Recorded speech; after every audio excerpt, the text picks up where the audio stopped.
Hey everybody, welcome to another lesson of learning Japanese. In our previous video, we did our first coverage of the word kagiri, which is a word that is used with a number of grammar patterns with a number of different meanings basically. So what this video lesson is going to be is kind of a direct continuation of that. We are now going to cover a slightly different version of kagiri as the one that we covered before, which was as long as xy. In this video, we are going to do as far as x.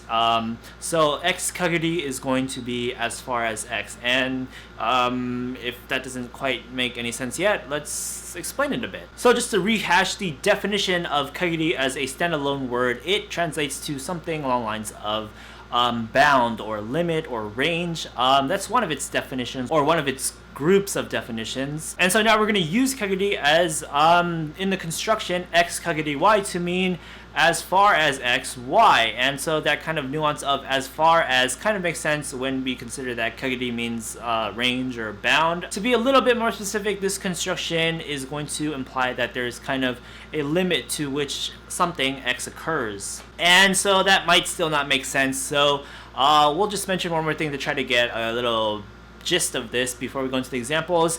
This version of kagiri in a grammar pattern is going to be most commonly used with verbs such as miru or shitte or something along those lines, to see, to know, to kind of express the idea of as far as I can see or as far as I know, something along those lines. That's a pretty common English utterance. So hopefully that gives us a better idea. Let's just jump into the example sentences to get a better idea. So for our first example sentence, we have the line Boku no shitte iru kagiri, kanojyo hodo kawai hito ga inai. And what this line is going to translate to is, as far as I know, there isn't a person who's as cute as her. So let's break down this sentence. Basically, first up, we just have the word boku, which is going to be the first person pronoun that means I, most usually used by boys or male people or whatever. We have after boku no shitteru, and this is going to be the verb shiru, which means to know, in its te form plus iru. Shitteru is kind of a really hard thing to explain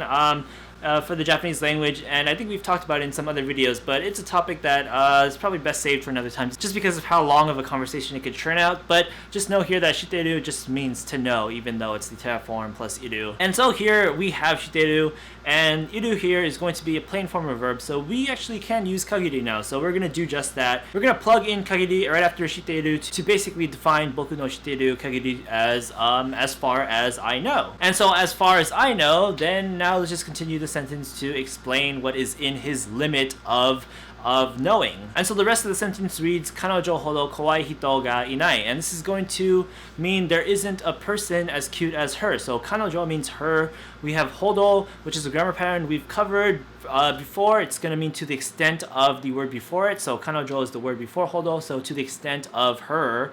Then we have kawaii hito, which is going to translate to cute person. Then we have the phrasing ga inai, which is just a negative form of the ga iru, which is the existential verb phrasing. So kawaii hito ga inai is going to mean there isn't a cute person, but we need to add on that phrasing before it, kanojyo hodo kawaii, and that's going to make it in turn into there isn't a person as cute as her specifically. So let's combine it all together once again. As far as I know, there isn't anyone cuter than her or as cute as her. Boku no shitte iru kagiri, kanojyo hodo kawai hito ga inai. For our next example sentence, we're going to use the verb miru. So our line is just Watashi ga miru kagiri, kareはいいshakaijinになります. And so what this line is going to translate to is basically, as far as I can tell, he's going to become a good member of society. Let's break down the sentence bit by bit. First up, we have Watashi, which is going to translate to I.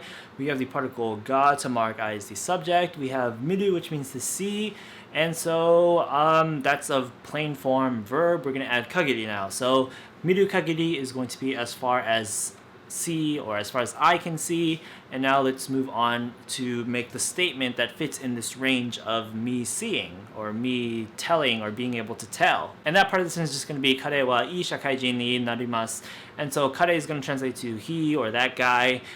We have the particle wa to mark him as the topic. We have I, which is going to be an adjective that means good. It's going to be modifying the word right after it, which is going to be shakaijin, and that's going to mean person of society, member of society, basically. We have the particle ni, then we have narimasu, because ni narimasu is the grammar pattern that just basically means to become. So to become a good member of society, add that to the kare, so that guy or he will become a good member of society. Add that to the first part of the sentence that we covered.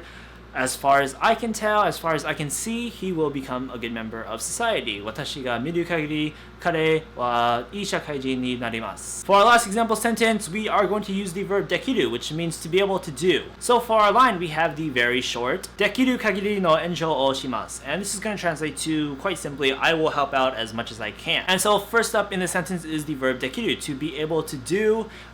This is actually going to be the word, believe it or not, that we're going to use with kagiri. So right after dekiru, we're going to add kagiri. And this might be a bit confusing because you might be going, wait, I thought you said that in this version of kagiri, it's going to translate to as far as X. So as far as to be able to do doesn't really make sense. But in this case, we're going to kind of tweak that wording a bit. And instead of as far as, we're going to change that to as much as. So dekiru means to be able to do, I can be able to do, and add on as much as for the kagiri. So I will do as much as I can is what it kind of naturalizes into. And so this little phrasing here is actually going to be in a noun of a noun modification of the word right after it, which is enjyo, which means to be support or aid or assistance. So dekiru kagiri no enjyo is going to be as much support as I'll be able to do. That's kind of the semi-literal, semi-natural translation there. So then right after enjyo, we have the particle o marking as a direct object to the verb, which is suru, which means to do. So I will do support that is as much as I can do, which is kind of a weird translation, but that's what it is literally kind of saying. Our natural translation is much better. I'll help out as much as I can.